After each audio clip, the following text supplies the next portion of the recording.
The office was silent, every pair of eyes fixed on me. The tension was thick enough to cut with a knife. My boss stood at the head of the table, his usual confidence shaken, while colleagues exchanged whispers behind their hands. Everyone expected me to panic, to argue, maybe even break down. But I didn't. I stayed calm, almost smiling, letting the silence do the talking. Deep down, I already knew what they hadn't realized. The moment was mine to control. They thought I'd stay quiet, but my calm response shocked everyone. Even in that quiet, the room felt electric, and I could sense that this was only the beginning. I've always been the quiet one. Growing up, I stayed in the background, watching, learning, waiting for the right moment to speak. Independence became my armor living alone, building my own life, financially stable, and never relying on anyone else to validate me. When I started this new job, I thought I had finally found a place where my hard work would be recognized, where being professional and diligent would be enough. My boss seemed supportive at first, praising small achievements, offering guidance, making me feel seen. But I've learned that life doesn't always reward quiet diligence. Being the calm one often means being overlooked, underestimated, and sometimes taken advantage of. Still, I never let it break me. I moved forward, steady and patient, knowing my moment would come. I learned early that keeping quiet kept the peace, but it cost me more than I realized. Even now, as I sit in that tense office, I remind myself that strength isn't always loud. Sometimes it's the silence that carries the most power. The day started like any other, but tension lingered in the air even before the first meeting. Somewhere between the emails and reports, a critical mistake had been made, one that could have cost the company a major client. I saw it immediately, a tiny error that no one else had caught. My boss, who had always seemed confident and untouchable, froze when he realized the magnitude of the situation. Panic flickered across his face as he glanced around the office, unsure how to respond. Everyone looked to him for guidance, waiting for instructions, but the fear in his eyes was unmistakable. I didn't hesitate. Quietly, methodically, I corrected the mistake, rewriting the report and sending the amended documents before anyone could notice. Not a word, not a complaint, just action. By the time anyone realized what had happened, the potential disaster had been quietly averted. My boss never knew who had saved him. He never thanked me, and the others continued to assume the outcome was pure luck. I protected him because it was right, not because anyone would notice. Even as I walked back to my desk, I felt the familiar weight of being the quiet one, the invisible problem solver, the one everyone underestimated. And deep down, I knew that the calm before the storm was about to break. I thought the worst was over. I thought that quietly fixing the mistake would go unnoticed,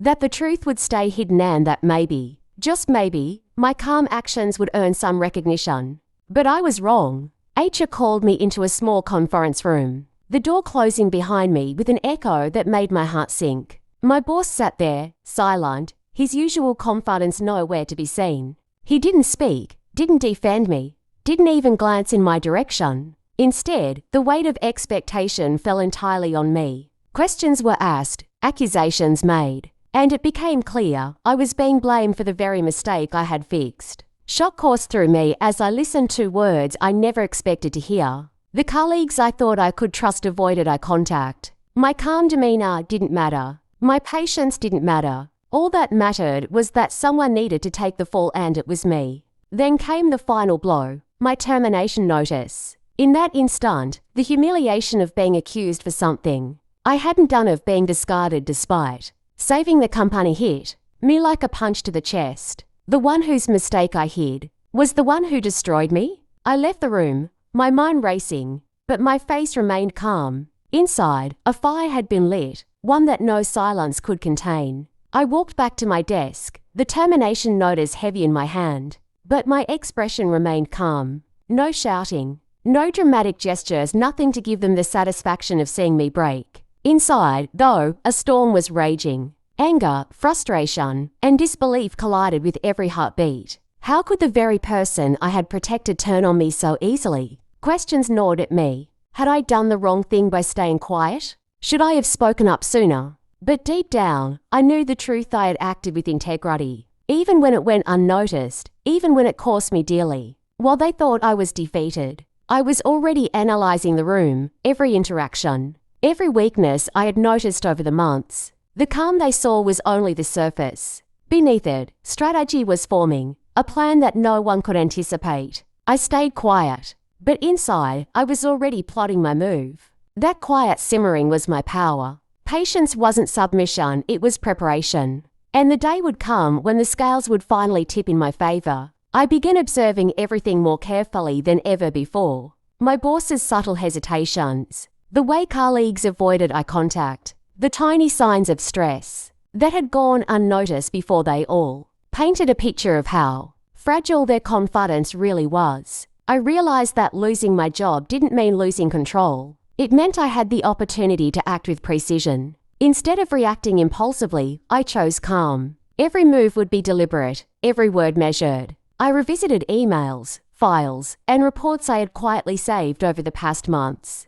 Evidence was there, waiting for the right moment to speak for itself. I didn't need to shout or create chaos, I just needed to wait for the perfect timing. As the plan took shape in my mind, a sense of clarity replaced the anger. Strategy, not emotion, would be my weapon. The calm exterior I maintained was no longer just a mask, it was the foundation of what was about to unfold. Calm isn't weakness, it's preparation for what comes next. For the first time, I understood that patience and observation were more powerful than any outburst. And when the time came, the truth would reveal itself unmistakably. The moment finally came. Quietly, methodically, I presented the proof. I had uncovered the emails, the corrected reports, the discrepancies that no one had noticed before. One by one, the pieces fell into place. My boss's mistake was no longer hidden, and the truth was undeniable. Colleagues who had once whispered and speculated stared in disbelief.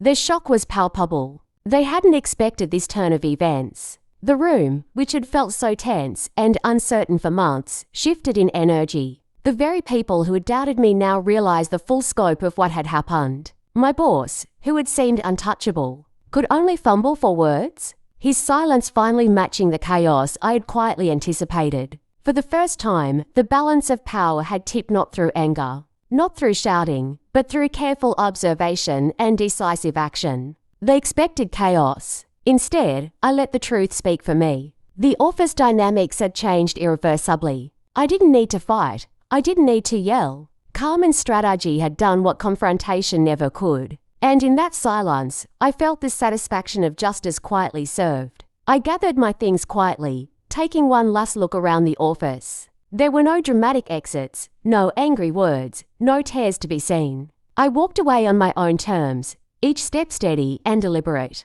The weight of injustice had not crushed me, it had strengthened me. Inside, a sense of calm washed over me. The anger and humiliation that had once threatened to consume me had transformed into clarity and inner peace. I realized that I didn't need anyone's approval or validation to feel whole. The power I had discovered wasn't in confrontation. It was in maintaining my dignity and letting the truth reveal itself. For months, I had been underestimated, overlooked, and dismissed. But now, I carried with me something no one could take: self-respect. I had acted with integrity, stayed patient, and allowed my calm to speak louder than any outburst ever could. For the first time, one chose myself. Walking out, I understood that the true victory wasn't about revenge. It was about reclaiming my own strength, my own peace, and my own future. The office was quiet now, the chaos settled, and the truth had spoken for itself. I paused,